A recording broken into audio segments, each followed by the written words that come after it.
You try to strengthen a relationship by communicating what you're experiencing, and they explode.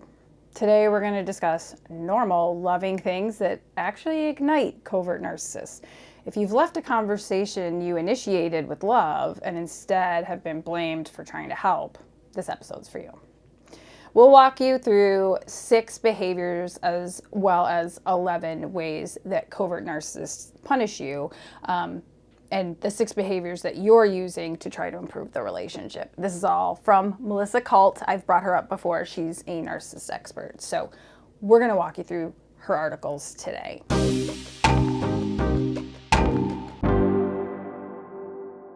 Hello, truth tellers. Welcome back to the ADHD Scapegoat podcast. I'm Angie. I'm Jeremy. We're not diagnosing anyone here. Disclaimer. This episode shares observations and resources for people who've lived these dynamics and want validation and safety planning. Yeah. I do want to flag one thing for listeners, that when they're picturing their partner versus their parent, these dynamics show up in both places. Right. So we'll call that out as we go. Yeah. And kind of like any situation, you get what you need out of it. If it aligns, great. If it doesn't, leave it. And, we'd love to hear feedback on, whether things you would add to her lists or, every single thing on the list aligns, because that happens to me often. So let's jump into it. So, like I said, we're using Melissa Kalt's lists as our guide, and for context, these have been shared across her posts on Substack and Medium. She has an email list as well. And it's just a practical lens on covert narcissistic abuse. And I wanted to go through these lists because I know that sometimes, well, a lot of times, the idea from people who haven't experienced this abuse in their relationship dynamics, you think they must be overtly obvious that abuse is there or that toxicity is there, and that's why that's why there's the label of covert narcissist, but that's why that behavior goes undetected for so long, and it's so hard for the survivors to speak up about it. And we need to understand these insidious ways that this abuse shows up in small, everyday life moments. So if you think, why would a covert narcissist want to punish you? Melissa states, it sounds childish, but to a covert narcissist, it's survival. You have caused them narcissistic injury, and for that you must pay. Narcissistic injury is the hurt the narcissist feels from your behavior. So the narcissist feels this injury from any situation or interaction that makes them feel unworthy, rejected, incompetent, humiliated, abandoned, or criticized. That's how Melissa states it. And that tracks. Labels that they're putting on themselves, but is probably learned from environmental issues growing up. Yeah, and not dealing with past traumas. Right. This is part of the emotional immaturity of it. Mm-hmm. Not every emotionally immature person is narcissistic, but every narcissist is emotionally immature. So there's the part of it that they just get stuck on this, and their black and white thinking won't allow them to take in other perspectives. So really these 6 ways in her article, I'll give you the full title and we'll list it in the notes, but it says, why does a covert narcissist punish you for trying to improve your relationship? And then the other article is 6 reasons why and 11 ways a covert narcissist punishes you. So we'll share both of those so you can link to them. And these 6 things are literally just they're great examples, but there's 6 things. So if there's something that you feel you want to add, please share it with us. Want to dive in? Yeah, let's do it. Do you want to read them? Yeah, sure, I'll read them. Okay. Where are they? Read the first one. We're just Oh, yeah, numbering yeah, them okay. In big, bold letters. with a number next to it. How could I ever find that? Sharing your feelings out of love and a desire to deepen the relationship. Right. So we'll say like the empathic person, that's how I'll refer to it, is saying you're expressing something hurt you or that you want closeness, like something's off and you just want to talk about it. And they flip that into you being too sensitive or you're attacking them. Like I came up with an example for me, like, I missed you. I know we're both busy, but I feel a little disconnected. Would you be open to setting a time this week where we can FaceTime and both be available?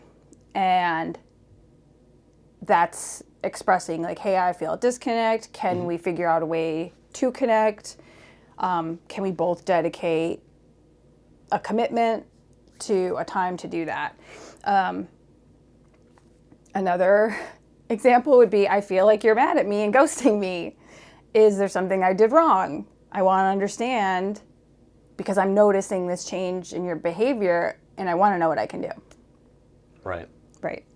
So is it the content of the feeling that you're expressing or just the fact that you're expressing it that sets them off? Well, a lot of times when you're the first person to bring it forward, I think it's easy to feel attacked. And we've talked about that before where we learn how to communicate, especially if it's something heavy, rather than just dumping it on someone when they're in the middle of doing a bunch of things. Say, hey, I need to talk to you about something important. Don't worry, I'm okay. Or, it's nothing major, but it is important and I just want to set aside specific time to talk about it. Like approaching it in different ways. And sometimes that's not easy to do. Like sometimes it's just like, you just get frustrated in the moment because they're exhibiting this behavior of, ghosting you over and over and you're just like, what's going on? And you just call it out in that moment because you're like, can you just tell me? Like, I'm not going to keep doing this. Just tell me. And if you think about when narcissists react,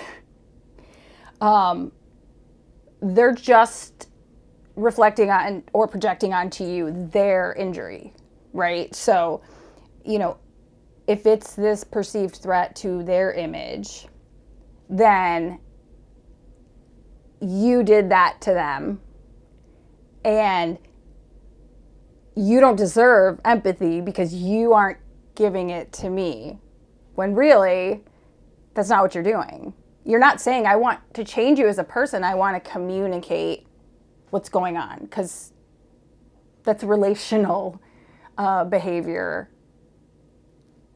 in life. Like really, Yeah, so that's really that knee-jerk reaction from the narcissist is the inner guilt that they're feeling. They know that they haven't been responsive. They know that they might be doing it on purpose. Are putting it off, or in some cases they're doing it for a reason. Right, to punish. And they probably deep down they feel a little bit guilty about it.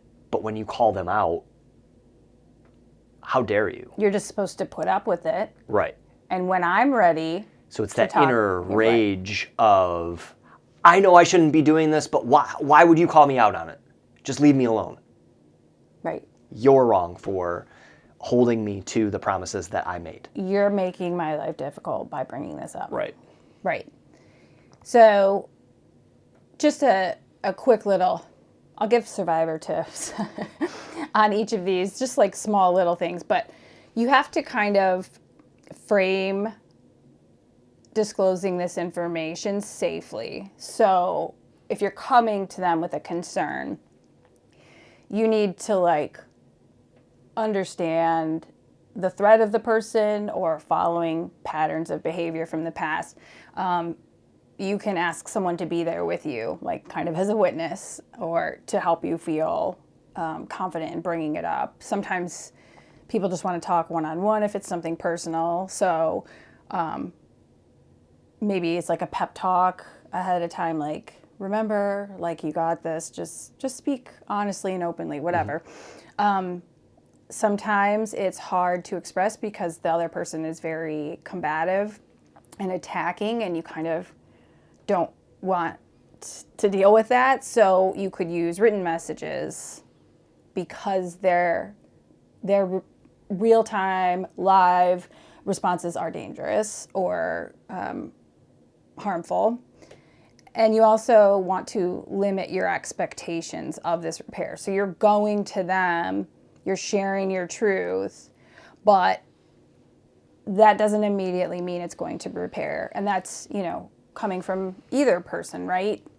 You can go in with, I want to do this, but you're not in control of their response. And if you're waiting and expecting a certain response, then you're kind of trying to control the situation. So you just want to leave it open. You want them to express, and then you both go from there, or maybe you separately go from there. Right. Right? Yeah. So listeners who might be wondering, does that mean I should just never share my feelings? No. It means choose safety and manage expectations. Well, I think that's what happens, is sometimes people get to the point where that happens too often, and then they just shut down and they won't share their feelings, which, if you're not authentically sharing anything, you don't really have a connection. It's not a safe relationship. So if you're if you're stifling yourself,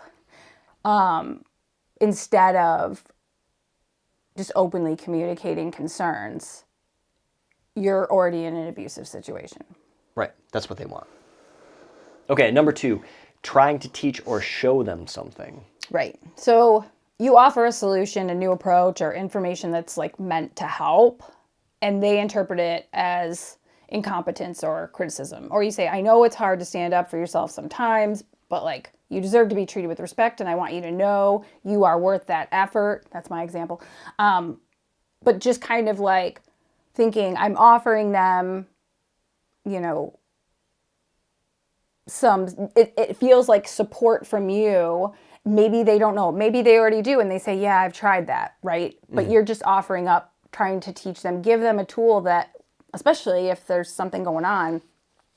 Right. Yeah. Is it helpful to think of this as their fear of being shown up? Right. It's like covert narcissists react strongly when someone's competence or independence kind of undermines their control of the narrative, or that they're the expert, you're not the expert, you don't know more than them. That's why narcissists don't ask questions, by the way. And that's why they don't want to answer questions. They don't want to answer questions because they don't know the answers, and it's not part of their plan to answer a question. But they won't ask questions either because they think they know everything, so they don't need to ask questions. Right. But when that happens, that leads to, some of the punishment strategies that we'll go over. And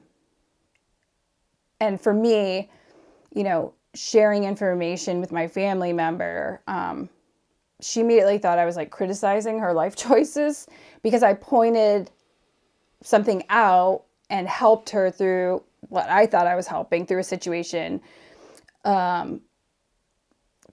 previously where she hadn't been treated well. So it was almost like,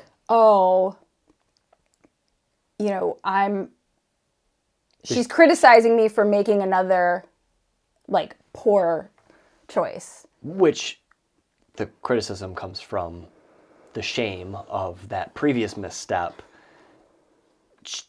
She didn't want to repeat that pattern. Mm-hmm. She didn't want that to be part of the cycle.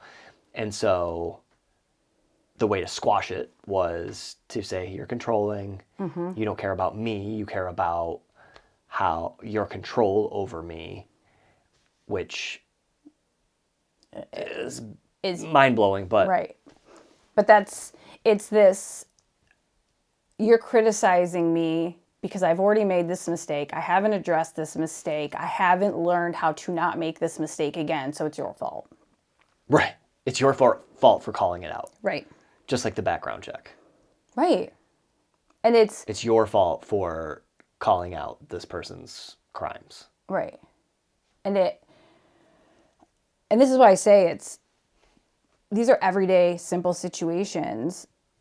And so you're just like, you leave trying to help someone or trying to communicate, trying to strengthen, confused. And this is why. So here's my tip for this. If you want help, just preface with permission. Like, can I share an idea with you? And we do this in coaching all the time. You know, when you see something kind of coming out, a tool, I think I have a tool that might help you. Do you mind if I share it with you? And you can kind of save suggestions. Like if you start coming up with stuff and you're like, I can't approach them right now because they're combative, or I don't want to approach them now because we're in a group, right? Just kind of save those and like sit with yourself for a minute, do a pause, look at it, and then be like, okay, this might be a good resource for this person. I can save that and I can ask them at a different time. But you just want to protect yourself from escalating to the point where, okay, now I need to have an exit plan. Yeah. Which unfortunately is very true in many situations. Okay, number 3, offering to help with something. Yes. So you step in to support and they react like you're taking control or you're proving that they're useless. I mean, when I could feel my family members overwhelm and stress about a job search during COVID, which obviously everyone was stressed during COVID for one reason or another. I offered some research info that I found that I thought would help put her at ease. It gave her information that I didn't feel from knowing her for as long as I did, that she even had the energy to go searching for. And I love detective work. So I thought I can help out with this because I know how hard it is to get started when there's so much to start. Like overwhelm is probably my biggest ADHD struggle that I've had to overcome over and over and over. And I still have moments, especially going through perimenopause, where that pops up, that I have to I have to try a different tool because, that tool's not working. So it was literally just about I've been in a similar situation. I can tell that just taking that one step is too much right now. Mm-hmm. And so I thought I was helping and, sharing the information, take it or leave it, but maybe this will help. Literally, I said, take it or leave it. Right. Right. But that's not how it's received. Yeah. Is the reaction proportional to the help, or is it about control? Well, it's funny because I think a lot of times the part of the confusion is that this person on the other side is so reactive to something that you thought was a simple, clear thing to bring up. Mm-hmm. And so that's part of the confusion, is that reaction is about they don't have control and they need to get back in control. So helpfulness, really, the way it threatens the narcissist is that you're not their quote unquote supply by just acquiescing and letting them do whatever they want to do. Mm-hmm. You're redirecting attention and showing the narcissist that they're not indispensable. There's other things that can be done. There's other ways to do things. There's different options. They don't know. It's their way or the highway. There's no no bouncing ideas off each other. Doesn't exist. Yeah. So again, my tip here is offer help without strings, set clear boundaries, and be ready to withdraw assistance if it's being weaponized against you. Know immediately, hold up. That's why we talk about this. This is why we do the podcast, mm-hmm. is to bring awareness to these things. So you go, hold up. I know that's not what I'm doing. What's actually going on here? So that I can sit with it and go, okay, you know what? I'm not going to offer them help anymore. Yeah. This is what happens every time. I get attacked every time. What am I doing? Again, when you know the playbook, it slows down for you. It you feel more comfortable in the situation, how you are reacting or showing up authentically for yourself.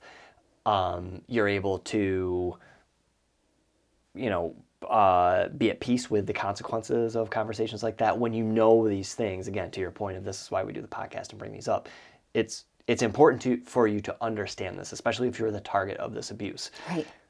Understand the patterns, understand the tactics, and you're going to feel a lot better about these interactions or not having these interactions. Right. I was going to say, it's even like to the point of maybe your knee-jerk reaction would be like, hey, I'm going to text them this. I just saw this. And then you're like, you know what? They don't want to hear it. Right. They're going to get in an argument with me. And, if they're ready to hear it, I have the information they'll ask. Sometimes you just get to that point. Right. Number 4, speaking positively about someone else while sharing your day or your life. Now, just reading that, how funny. Don't do it. So you mentioned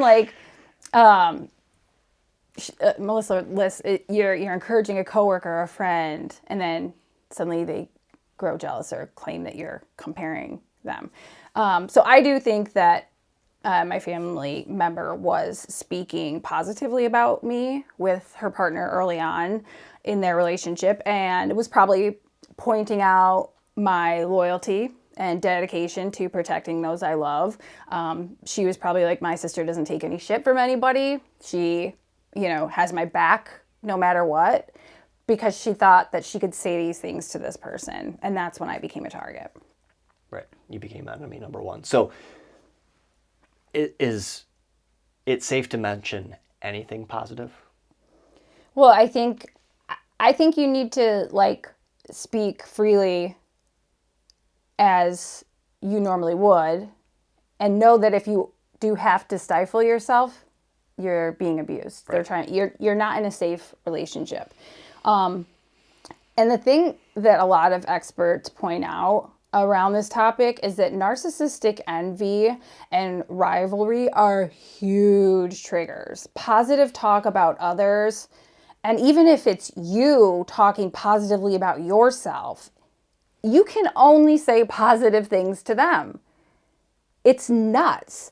But you're undermining them or you're comparing them by just literally saying anything nice about anybody else. And it provokes this aggressive defensiveness in them. And it all comes from their fragile self-image. You can look up any of the narcissistic experts that we've mentioned on this podcast. It's there. So my tip for this is keep personal sharing with trusted supports. So when you're growing your awareness, you're starting your understanding, the action you take is just decide who is safe to share this with. Using Brene Brown's marble jar example is great because that's where you learn to build trust. You learn to build trust. You learn you're giving yourself a physical manifestation of, these thoughts in your head and these feelings that you're feeling. Have we talked about the marble jar? I think we did in another podcast. Explain it real quick. Okay, Real so quick. Brene's marble jar example is she shared with her daughter when she was in middle school, I think she said, but she's shared it more. She uses it all the time with corporations she works with about, when people show up and they prove that they're reliable, that they're safe, that they, you share something in confidence with a friend and they keep it versus the person who shares it right away and, talks about you behind your back. Or, someone who says they're going to do something and then, dips out on you. So every time someone shows up for you in a reciprocal relationship, you add a marble to the jar. Anytime they betray you or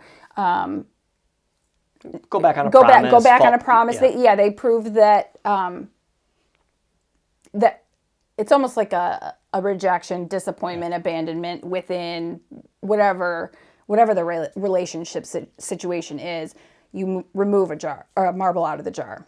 So you look at your jar and for this person, and okay, how many marbles are in there? Are they safe or not?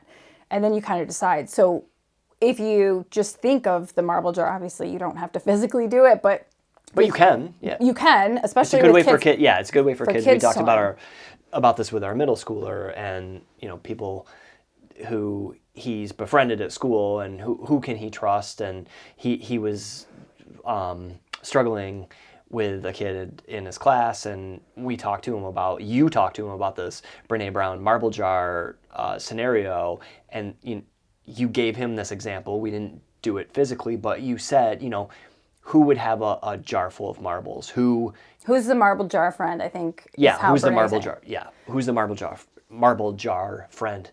That's a tongue. Don't say it. Say it slow. Out loud. He was able to identify, oh, this person is my marble jar friend. Yeah. Like I feel safe with them, and that you limit sharing details when you realize that person is not a marble jar friend and they're going to use it as ammunition. Right. All right, number 5, being honest about your needs. Yeah, so you say you need space or help or a different behavior, and you're punished for being demanding, right?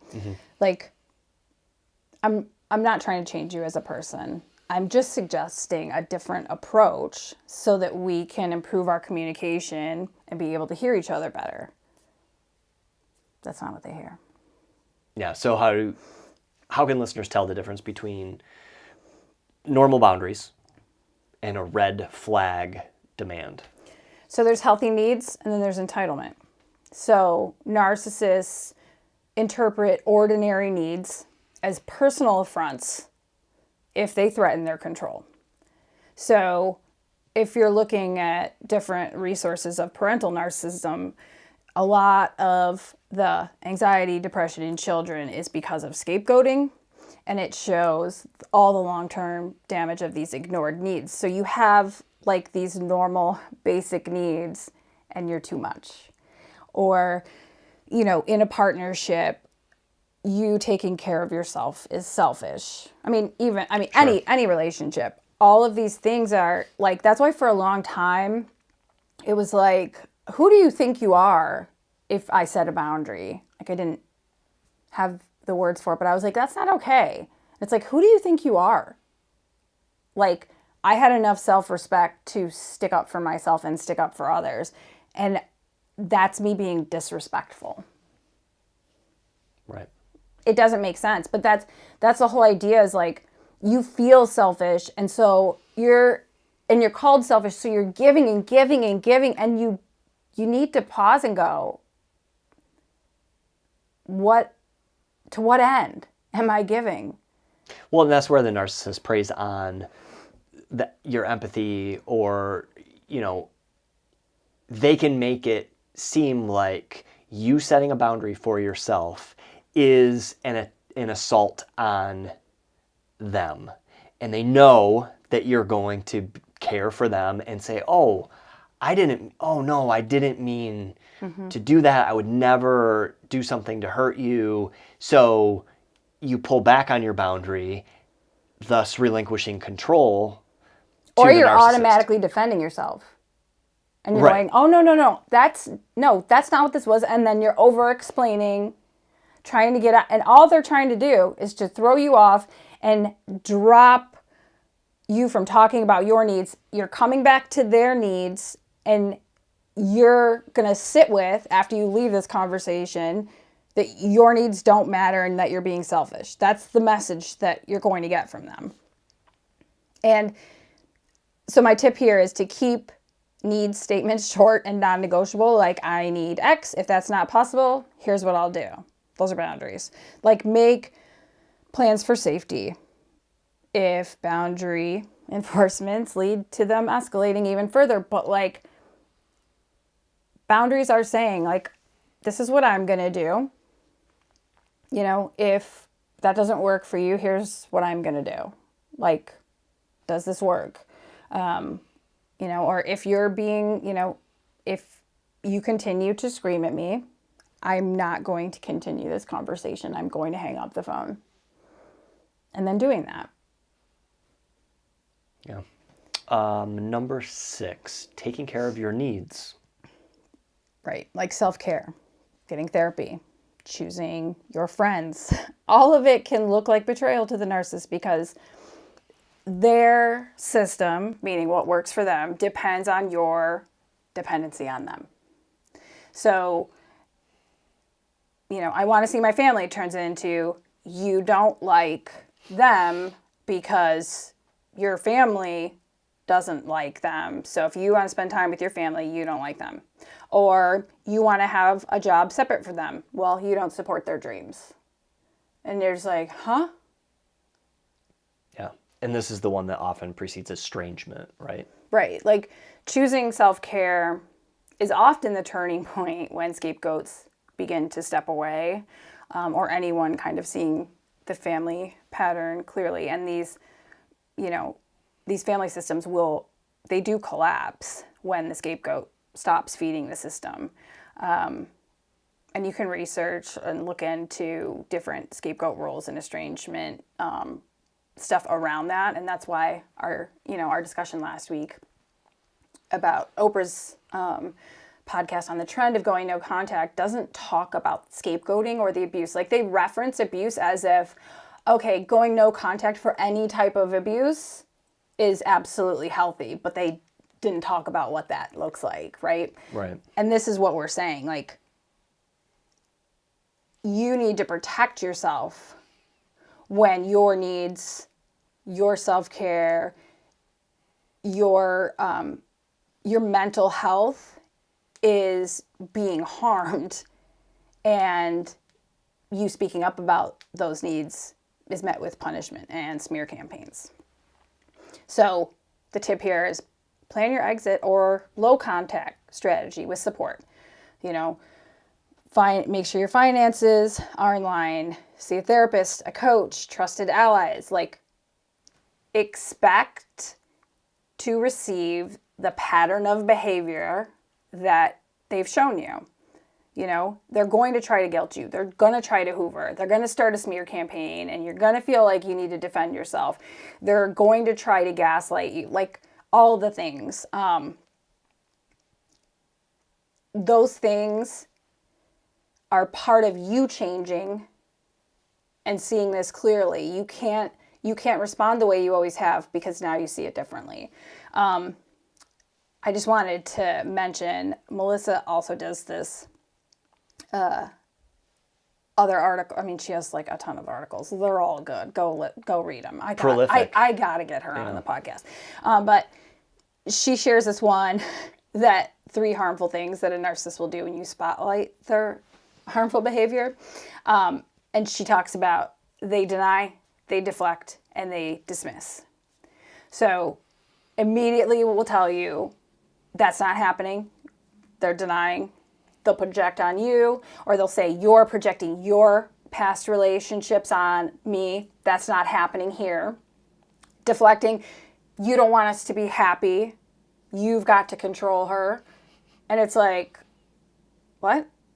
Where did you even get that? They're just grabbing at assumptions to deflect and try to make you defend yourself. And then dismiss. You're crazy. You're controlling. You're manipulative for trying to communicate, right? Another great article there. But those 3 things, awesome. And I just kind of want to get your take on the 11 ways that they punish you. Okay. We've talked about them. We've even had full episodes about some of them. But Melissa lists these 11 ways in which they punish you, and then she shares, examples of each. So, the silent treatment. Check. Put downs. Mm-hmm. You talked about. Weaponized incompetence. So, what that is, that's not something we've talked about, but more often than not, this is in a partnership rather than a parent-child. It could be a sibling weaponizing incompetence so that you do all their stuff for them. But what it is really just being like, oh, I'm going to help with the groceries. And then they put everything purposefully in the wrong place, so you have to go back and fix it. Or, she gives an example, and I like, and these are like the weaponized incompetence examples she gives you are like, oh my God. You could probably, if you've experienced this, look back at scenarios that you thought were just, oh my God, just a shit day that fell apart, but really it was set up on purpose so that you wouldn't ask them to do anything anymore. But she lists putting a pen in a hidden pocket in their clothes when you wash them, so it gets all over everything. I mean, she's got a ton of stuff in there, and it is shocking. Like helping with kids' projects, but making a huge mess, not picking up after, and just being like, well, gosh, you're so demanding. Like, I can't do anything right. Like, I helped them. What more do you want? Like, that kind of attitude. And, like, disconnecting an important call. Oh, I didn't think you wanted to talk to them or something. Like, you say, yeah, put me on after you're done talking to them or something. They disconnect. Or, they delete something on your shared calendar, and then you miss it. These aren't mistakes. These are things they're doing. Anyway, she's got a whole list in that article. It's so good. It's shocking. And then they undermine your competence. So a lot of times, this is them causing all of this confusion. And then when you're like, hold up, that doesn't make any sense. Or saying, I don't understand. Explain it to me. Like, you're so dumb for not understanding. Like, see, you're an idiot. You don't even understand this. Like, so many times, especially when I was a kid, I was like, huh? That doesn't make sense. See, you don't even get it. I'm not explaining to you because you don't get it. And I'd be like, okay. We just talked about this on our way home from the dentist. Yeah. About understanding the why. I would understand. It was never explained to me when I was a kid. I would understand that. This is you saying this. If you would have just told me why, I would understand it and I wouldn't do it anymore. Or I would support it. I would be like, yeah, I know why I do this. This is important to me. And then I'm invested in it. Yeah, it's maddening. Sabotage. So sabotage is, they want to do something while you're not paying attention. And, I think sometimes because this pattern of behavior becomes so ingrained to them, they're not even consciously doing it at a certain point. So they truly feel like they don't know what they did wrong. But they love watching, basically the drama unfold, even though they say they hate drama. They cause the chaos and they like sitting back and watching it. Like I said, deleting your calendar or something on your calendar, or not giving you an important message on purpose, or they always talk about, a lot of experts talk about, like, when narcissists rage, notice the things that they're breaking. Like, if they're walking around the house breaking things, notice they're not breaking their things. They're breaking your things. So it looks like, oh, he was just in an uncontrollable narcissistic rage, and he broke, my mom's, china, or, he broke my picture frame with my sister in it. Okay, notice how he didn't break any of your stuff. He gave away my dog. He gave away my dog, yeah. Oh man, we could keep going. Okay, the next one is revealing your private information. So this is more like, covertly letting it slip, or sharing something and be like, oh, I thought, I thought this was common knowledge. Yeah, I thought this, and you're always honest, and you're like, but there's honesty and there's privacy. Like, what? Like, I said that to you in confidence because I don't feel safe sharing that with everyone. It doesn't mean I'm not being honest, Right. But they do that to put you in a spot where you're uncomfortable. And that's what leads to the next one, is trying to get you in trouble. So she gives some examples of, like, when you're revealing, like, something, he slips, like, a secret your best friend told you, and then they'll drop that in front of the best friend so she knows that you told them, yeah. And then, you guys are fighting. Or, you make a joke about, like, something your mom made that tasted awful, and he says it in front of her or something like that, and makes her, like, you guys get in a fight. You know, things like that. It's these, I mean, it's covert. It's little small ways that, again, this is why it's a million paper cuts, because these things may look like small examples, but they happen all the time. They happen, you know, to the point where it seems like a mistake or a misstep, or, you know, they didn't mean it. It wasn't intentional. You can give them the benefit of the doubt, but you got to pay attention to the patterns. How often is this happening? When is it happening? Who is it affecting? It's always affecting the victim. It's never affecting them. Gaslighting, which we've talked about a ton, that is a immediate go-to for them. Excess control. So that tactic of the control is like where they're keeping information from you that would help you make a better choice. You know, they want to be the relevant, dominant person, even though they're the weaker one, because they need to do all these things in order to even have a relationship. They're going to hide real information about themselves because they know that if they shared that with you, you wouldn't want to be with them. Right. Right. And then obviously verbal and physical abuse. We've talked about this. And then smearing. Smearing can start while you're still in a relationship. They're just making little, you know, concerns, like veiled messages that seem like concern, but they're really just talking shit about you. So that when something comes out, or when you explode, or when you're kind of like, you're so frustrated, you say something, it's like, see, look at how she's acting, right? So after hearing these lists, and again, we'll share the links. I know you have to be a subscriber on Medium or Substack, but there might be little snippets of it. And trust me, she has a ton of good information. It's worth it. But after hearing these lists, how do they line up with your experience? How do they differ? And is there anything you would add? Because I don't think you can really delete any of them. No. I think they all track, but I like to hear what anybody would add, like coming from a different perspective. Absolutely. And if you're figuring out next steps, you don't have to get it perfect. Right. Safety and truth over trying to win them back. Right. Always. Right. Just pause. If this episode helped you feel less alone and more validated in choosing your safety, share it with someone who is questioning whether or not they should step away from an abusive family or partner. Like, subscribe, leave a review, and come back next week. Until then, stay curious, stay clear, and keep telling your truth.